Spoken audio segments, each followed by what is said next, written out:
Tim Jones, the noted humor writer and the driving force behind the YouTube humor channel View from the Bleachers, is about to begin a press conference. It is believed that he will, for the very first time, publicly admit to using banned performance-enhancing substances to help him write his weekly humor column and produce his YouTube videos.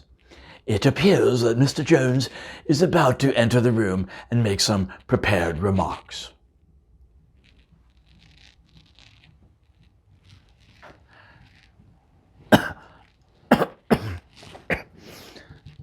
Is this on? Members of the press, my friends, family members, fellow humor writers, and the American people, I am Tim Jones, and for several years I have written a weekly humor column called View from the Bleachers, and in recent years I have also produced a YouTube channel by the same name.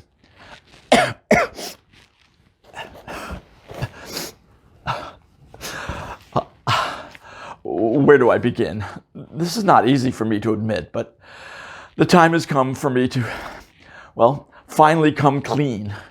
Rumors have been swirling about my behavior in recent months, and I simply could not lie any longer. For the first time anywhere, I need to make a public confession to my several million YouTube followers. What? Really? Oh. I'm told that my subscriber estimation was a bit exaggerated. I meant to say to my several dozen YouTube followers. I apologize for that math error. The reason I wanted to call this press conference today is because, for years I've been using banned performance-enhancing substances to help me produce my blog articles and videos, and in the process, I have repeatedly lied to my readers, friends, and even to my immediate family. I'm so sorry, dear. I'm so sorry. You see, not long after people started wondering about Lance Armstrong, insiders started suspecting that I too might be using performance-enhancing substances to give me a competitive writer's edge. They started noticing that my articles and videos were getting increasingly unhinged. And when I claimed in one of my videos that I was the direct descendant of Jesus, it raised a lot of eyebrows. And when I did a video in which I urged parents to always lie to their kids, my close friends and family members became deeply concerned about my mental state. But when I recently wrote that I was convinced that I was Chinese, that's when authorities could tell that I had gone completely off the rails. But the time I wrote about my private workout with Obama, that was true. I swear to God, except for the part where I wrote that after our workout, we then went out and flew kites together. Okay, I might have made up that part. It's going to be okay, Sparkles. It's going to be okay. Nobody's going to take you away from me. Nobody. Back off, buddy. I want to state for the record that once and for all, that all the rumors, they're true. I've been using performance-enhancing banned substances for years.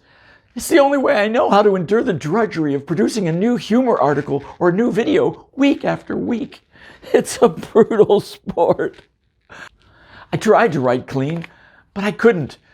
I've needed a cocktail of dangerous banned substances that both my wife and medical doctors have long forbidden me to ingest. My cocktail? A 20-ounce can of Mountain Dew and a giant Kit Kat bar. Damn, that's the good stuff, man.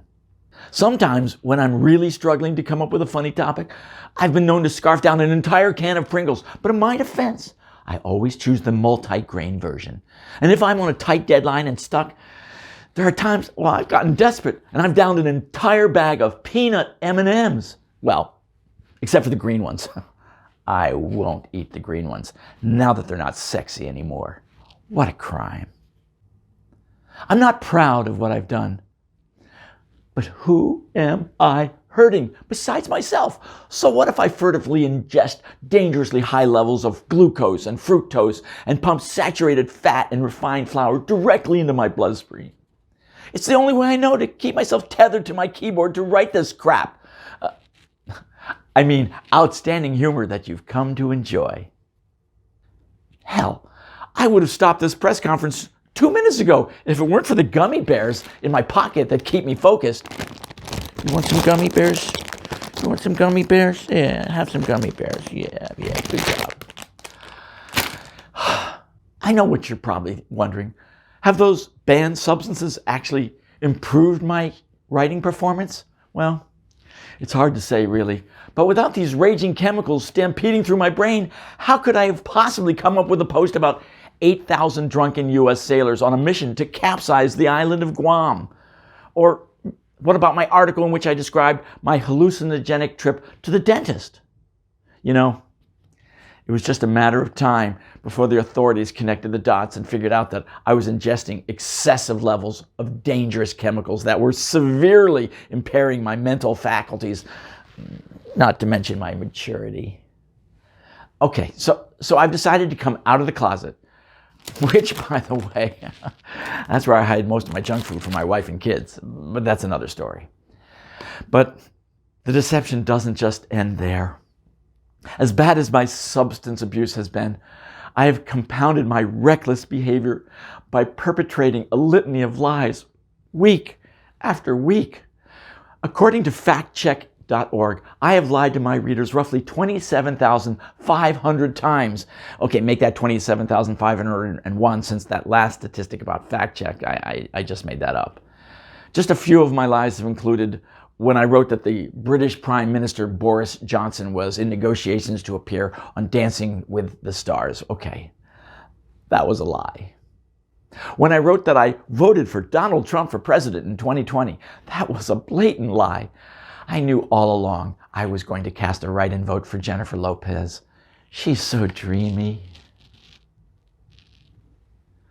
And when I wrote in a piece about the NRA that Cletus L. Lyncham, a paramilitary supply dealer from Spartanburg, South Carolina, said parents should make sure their kids are dressed in Kevlar bulletproof vests at all times, well, once again I lied. There's no such place as Spartanburg, South Carolina. I don't know what I was thinking. I have routinely made fun of the residents of Mississippi, parodying theirs as the most backwards, slovenly, and stupid state in the USA. But I totally lied. I knew full well the whole time when I wrote that the dumbest state was West Virginia. I don't know what I was thinking, buddy. I don't know what I was thinking. Humor writing is a cutthroat business, and I'll let you in on a little dark, dirty secret. Every other humor writer uses performance-enhancing substances too.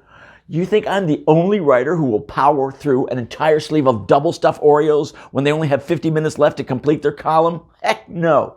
Okay, sure. Go ahead. Live in denial. I've needed my fix of Butterfinger bars and raw chocolate chip cookie dough just to compete with those bastards. They're all scarfing down junk food. I'm just the first humor writer to get caught by my wife. So, to my family and friends, let me state unequivocally, I am ashamed of what I have done. I hope you will find it in your hearts to forgive me. I want to apologize to all of you for my countless lies about grazing on oranges and carrots when really I was sneaking Reese's Pieces and cheese puffs. But most of all, I want to apologize to the American people, which is why I plan to do a live, no-holds-barred interview on national TV just as soon as I can get Oprah to return my calls and get Simon & Schuster to agree to a $10 million advance on my proposed book deal. Call me, Oprah. Call me. Let's talk. Well, thank you. I would stick around to answer any questions that you may have, but I have to go. I have to meet Barack Obama for another private workout at the gym. What? You think I'm making that up? I would never do that. Oh, one last thing. Before I go, if you'll forgive me, please be sure to subscribe to this YouTube channel by clicking on the subscribe button below, or you can sign up for my humor blog by the same name at viewfromthebleachers.net. In the meantime, I plan to enter a rehab program to get me through all of this and get me clean just as soon as I receive the $50,000 needed from kind people like you to help me pay for the treatment program. It's very expensive, and I promise not to use your generous donations to buy something as extravagant as, say, a Corvette Stingray or some other over-the-top self-indulgence. I would never lie about that. Thank you so much. Who's a good teddy bear? Yes, you are. You are. Yes, you are. You take care, little boy. Glad that's over with. Wait, is the camera still rolling? It's not what it looks like. I swear. Turn it off. Turn it off.